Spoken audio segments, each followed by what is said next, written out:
Não teve nenhuma brincadeira dele que te chateou, te ofendeu? Nenhuma. Nenhuma. Não é? E as pessoas têm muito isso de linkar ele, né? Ah, o cara é homofóbico. Certo. Ah, o cara é isso e aquilo. E aí, como é que você fica no meio de tudo isso aí? Eu falei, não foi comigo.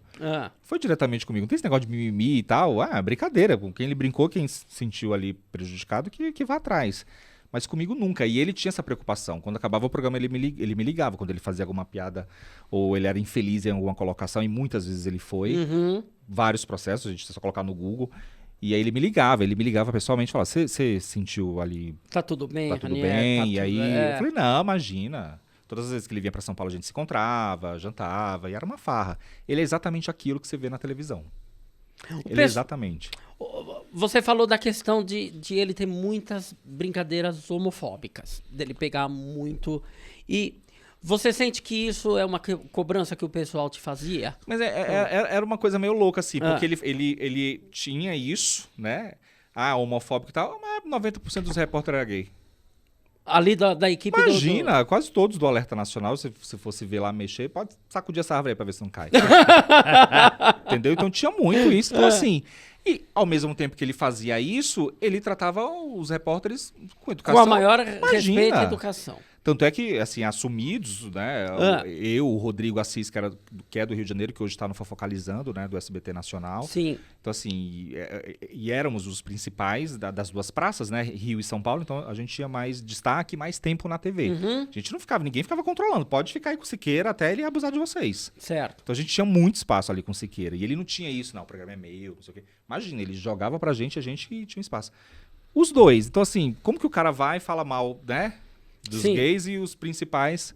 Então, assim, não tinha isso. Era uma... Mas assim, você falou que os únicos assumidos era você e o... mas tinha um monte no armário ali. Um monte no armário, né? O armário da Rede TV tá cheio. Ok, legal. Mas o público não te cobrava um posicionamento? Você não sente Principalmente o público gay. Exato, realmente... Mas quem era pra apoiar ali, ou pra me dar um suporte, não tinha. Porque ele teve uma confusão com aquele fast food, na campanha do Dia dos Pais lá, que sobrou pra mim. Eu lembro que foi numa sexta-feira, e isso foi polêmico, acho que foi o processo dele com a Xuxa e esse do fast food, acho que foram os dois processos bem mais trabalhosos ali e tal.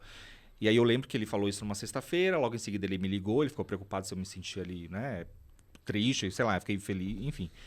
E eu falei que não tinha nada a ver, mas aí eu tava no plantão no sábado de manhã. Sábado, 8 horas da manhã, eu lembro como se fosse, eu acordei com um monte de ligação no meu celular, que eu não sei nem como esse povo conseguiu meu número. Mas era todos os sites que você... Assim, você pode imaginar, todos me ligaram. Todos. Eu não estava entendendo aquilo. Porque a gente quer uma posição sua. Como assim? Você, né, você é gay, assumido, você não vai falar nada, você trabalha como homofóbico, o cara acabou com vocês, e era assim com vocês. E aí você não vai falar nada, você não vai se defender, você não vai se posicionar. E eu não atendia ninguém, né? Eu liguei pro superintendente e falei assim, não, o jurídico tá tratando disso, é melhor você ficar quieto na sua. O jurídico já tá tomando de conta disso. E aí eu comecei a receber muitas ameaças. Então vieram pra cima de mim e os próprios gays. Ninguém, por exemplo, da classe LGBTQIA+, falou assim, você tá precisando de ajuda? Porque você trabalha com um cara que é escroto, você tá precisando de uma ajuda aí de advogado, sei lá, fala pra gente, pode contar. Imagina, essas pessoas que vieram me atacar. Que você não representa a classe, você é isso e aquilo, você não era pra nascer... Sua mãe colocou um monstro no mundo. Meu Deus. Foi. Eu andava de transporte público, tive que comprar um carro pra mim, porque eu não sabia, né? O pessoal falava assim, eu sei que você chega a tal hora na Rede TV, eu vou ficar te esperando, que eu vou te dar uma facada, eu vou fazer isso. Meu Você Deus, imagina, cara, que te loucura É bizarro, isso. né? te A falo. própria Que pessoa da loucura, causa não é? é contra a causa no final, né? Por isso que eu não levanto bandeira pra ninguém. Certo, Você é um cara muito discreto, você é um cara, sabe, que você fala disso, ok.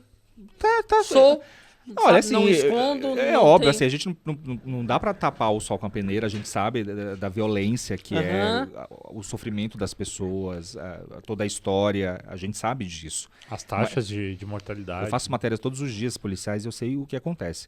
Eu não passo pano pra esse tipo de coisa. Mas eu não posso me colocar num lugar ali de minoria. Eu nunca me senti menor ou inferior porque eu sou gay, porque isso e aquilo. Imagina. E não é privilégios, não é porque eu tive privilégios que você está falando isso porque, sei lá, você foi criado numa classe média alta ou porque você nunca precisou, sabe? E não é isso. Mas eu já sofri preconceito, discriminação Imagina, e todos os dias a gente sofre ainda, mesmo a gente tendo esse lugar de fala ali, a gente sofre, a gente vê um olhinho ali, a gente vê uma pessoa, sabe? Tem isso, tem preconceito. A própria região da onde você veio é uma região muito machista. Eu já trabalhei no Nordeste, muito. o Nordeste é muito machista. Não é? O Nordeste é demais, Mais assim. que o Norte. Muito mais, imagina. Então, assim, e mesmo assim, eu nunca me coloquei ali nesse lugar ali de inferioridade, ou sou menor por isso, nem nada, imagina. Então, vamos lá, minha filha, vamos arregaçar o negócio aí, que isso não tem nada a ver. Então, assim, me doeu por isso, assim, da própria classe vir me julgar e... Eu falei, amor, sou um assalariado, dependo imagina, desse salário, vou ficar brigando com os outros.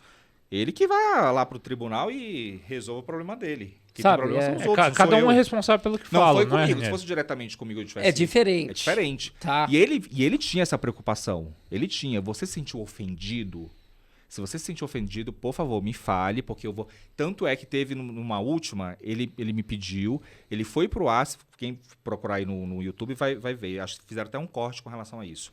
Ele falou assim, eu aprendo todos os dias, eu liguei pro Zócoli, o Zócoli me deu o maior sermão e eu estou aqui para pedir desculpa, não sei o quê. Porque ele me perguntava e eu na verdade, eu fazia esse filtro para ele aqui em São Paulo.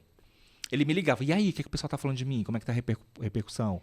Não sei o quê. Tanto é que eu fiquei mais ou menos, acho que no ano de 2022, eu não podia para lugares de aglomerações, assim. Por exemplo, manifestação na Paulista. Não vou.